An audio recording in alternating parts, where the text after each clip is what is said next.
Chainsaw Man Volume 10. Bro, she's evil.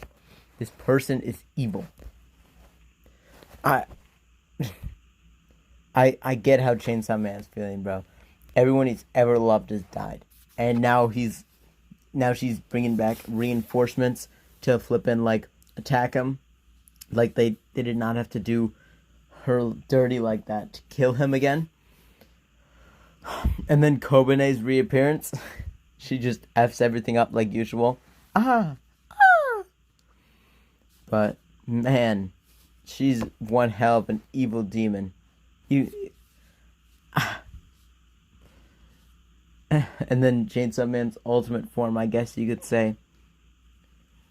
There's one more volume of part 1 supposedly, so